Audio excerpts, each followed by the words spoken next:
शाइस्तगी के अंदर इख्तलाफ हो सकता है, खुदा के लिए आप लोग करना सीखेंगे तो अवाम के अंदर इख्तलाफ करने का जज्बा आएगा कि किस तरह इख्तलाफ किया जाता है। जब आप गाली देके इख्तलाफ करेंगे तो अगले भी गाली देके ही आपसे इख्तलाफ करेंगे। तो ये जो माफी मांगी है, माफी मांगना भी जो है वो कोई छोटी बात नहीं होती। आपको इसके लिए भी आपका दिल गुर्दा जो है वो बड़ा होना चाहिए, आपके अंदर इतनी हिम्मत होनी चाहिए कि आप अपनी गलती का एतराफ करके माफी मांगे।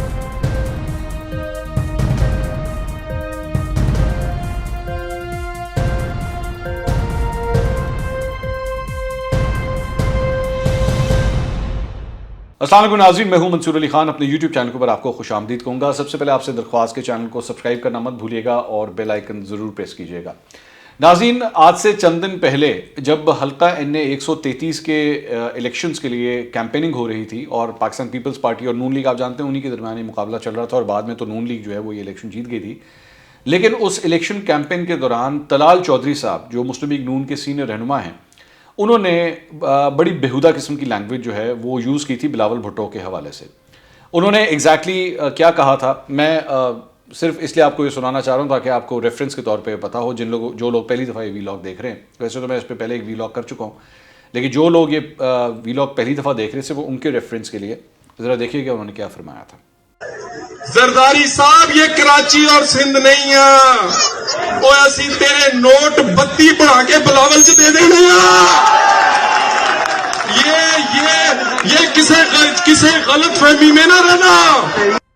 ये आपने इनकी गुफ्तगू सुनी और उसके बाद हमने इसको बड़े ही सख्त अल्फाज के अंदर हमने इसको कंडेम भी किया था कि ये लैंग्वेज जो है वो कतई तौर पे नहीं इस्तेमाल हो सकती। मैंने उस वक्त अपने वीलॉग के अंदर इस सारी गुफ्तगू के हवाले से क्या कहा था, जरा देखिएगा। इस बयान के बाद अभी तक नून लीग ने इस किस्म की अल्फाज के ऊपर जो है किसी किस्म का कोई एक्शन नहीं लिया। ये जिस बिलावल के बारे में ये सारी गुफ्तगू कर रहे हैं, ये वही बिलावल है जिसको आपकी लीडर मरियम नवाज जो है वो अपना भाई कह के हटी हुई है। ये वही बिलावल भुट्टो है जिसके साथ साथ बैठ के आपकी पार्टी की लीडर ने बैठ के PDM की तहरीक चलाई थी और हमें सुबह से लेकर शाम तक बैठ के उसके गुण गिनवाए थे कि जनाब पाकिस्तान पीपल्स पार्टी कितनी जमहूरी जमात है और हमारा इसके साथ इल्हाक, हमारा इसके साथ इस ऑपोजिशन अलायंस के अंदर खड़े होना कितना जरूरी है। लेकिन अब चूंकि वो PDM में नहीं है, अब चूंकि वो आपके मुखालिफ इलेक्शन लड़ रही थी NA 133 के अंदर, तो तलाल चौधरी साहब ने ये सोचा कि चलो ये बड़ा अच्छा मौका है, हम जरा बिलावल भुट्टो को जरा इस तरह रगड़ दें। मुझे अफसोस इस बात का होता है कि ये नहीं है कि हर पार्टी के अंदर कोई सोबर लोग मौजूद नहीं होते, अच्छे पढ़े लिखे लोग मौजूद होते हैं हर पार्टी में। PTI के अंदर भी हैं, नून लीग के अंदर भी हैं, लेकिन वो पढ़े लिखे लोग इन लोगों के हवाले से अपनी जबान बंद कर लेते हैं और इनको रोकते नहीं हैं कि यार ये किस किस्म की लैंग्वेज आप यूज कर रहे हैं, दिस इज नॉट अस, ये हम नहीं है, for God sake stop it. हम लोग, आप कोई ट्विटर के ऊपर बैठे हुए बंदे नहीं हैं जो आप इस किस्म की लैंग्वेज जो है वो आप बोल रहे हैं। आप एक जलसे के अंदर खड़े हुए हैं जहां पे अवाम खड़ी हुई है, उस अवाम के अंदर औरतें भी हो सकती हैं, बच्चे भी हो सकते हैं। ये क्या लैंग्वेज है, ये क्या लैंग्वेज है? तलाल चौधरी साहब ने इस स्टेज के ऊपर खड़े होकर जिस किस्म के बयान दिए हैं, कम से कम मैं ये समझता हूं कि अगर कोई गैरतमंद शख्स इस मुस्लिम लीग नून के इस जलसे में गया होगा ना, जहां पे उन्होंने बैठ के ये गुफ्तगू सुनी है, तो कम से कम तलाल चौधरी साहब की इस हरकत की वजह से उसने तो शायद फैसला कर लिया होगा कि मैंने नून लीग को वोट नहीं डालना। क्योंकि अगर आपके इस किस्म के पार्टी लीडर हैं जो ये लैंग्वेज यूज करते हैं, तो फिर बहुत बेहतर है कि नून लीग जैसी पार्टी को ना ही वोट डाला जाए।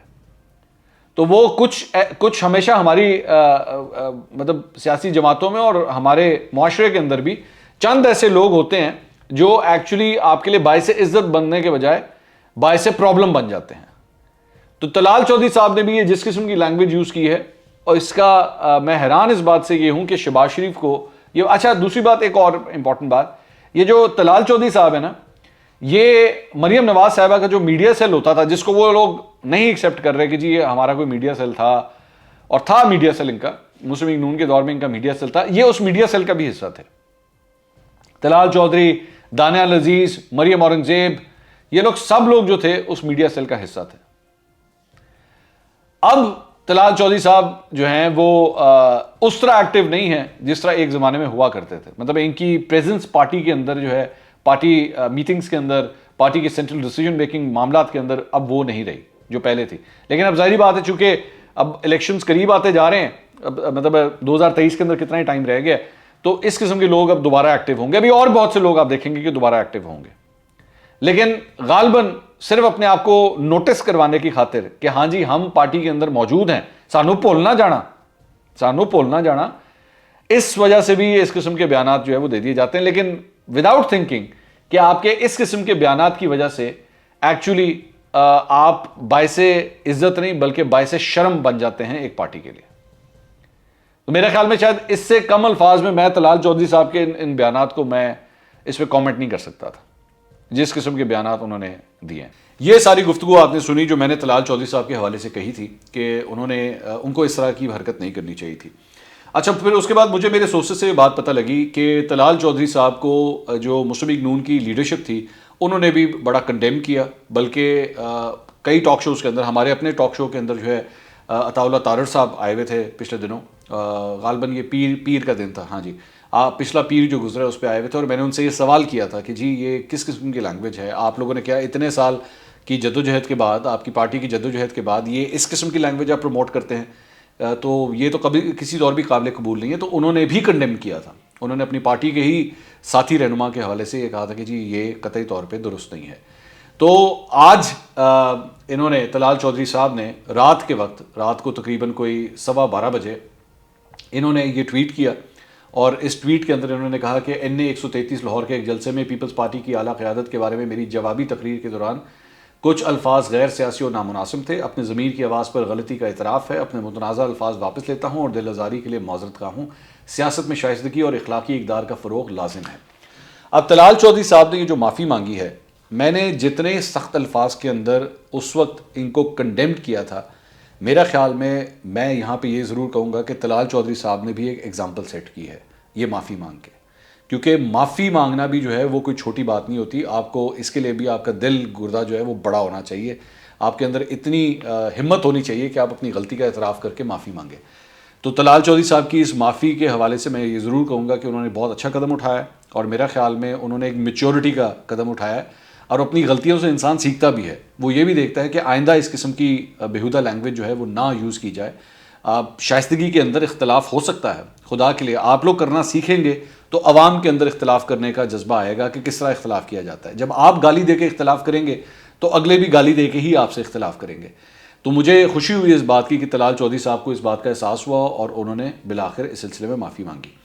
लेकिन मैं साथ ही साथ यहाँ पे ये भी कहना चाहूँगा कि वो तमाम लीडर्स, ख़ास तौर पे फैसल वाडा साहब, जिन्होंने, आपको याद होगा कि उन्होंने मेरे हवाले से ही बड़ी नाशाइस्ता किस्म की गुफ्तगू की थी, उन्होंने आज तक इस मामले के ऊपर किसी किस्म की कोई माफ़ी नहीं मांगी, जबकि मैं उनसे कोई माफ़ी का तलबगार नहीं हूँ और ना मैंने उनसे कभी ये कहा कि आप माफ़ी मांगे। लेकिन मेरा ख्याल में कल को अगर फैसल वाडा साहब किसी और को गाली निकालें तो बराह मेहरबानी उस पर माफ़ी ज़रूर मांग लें। और कोई और पॉलिटिशियन जिसके अंदर ये कभी कभार दिल करता है कि अपने मुखालिफिन को गालियाँ दें या बुरा भला कहें, तो उनके लिए भी रिक्वेस्ट है कि उनसे भी माफ़ी मांग लिया करें। इससे आपका सियासी कद बढ़ेगा, कम नहीं होगा। अगले वीलॉग में दोबारा मुलाकात होगी। अल्लाह हाफ़िज़।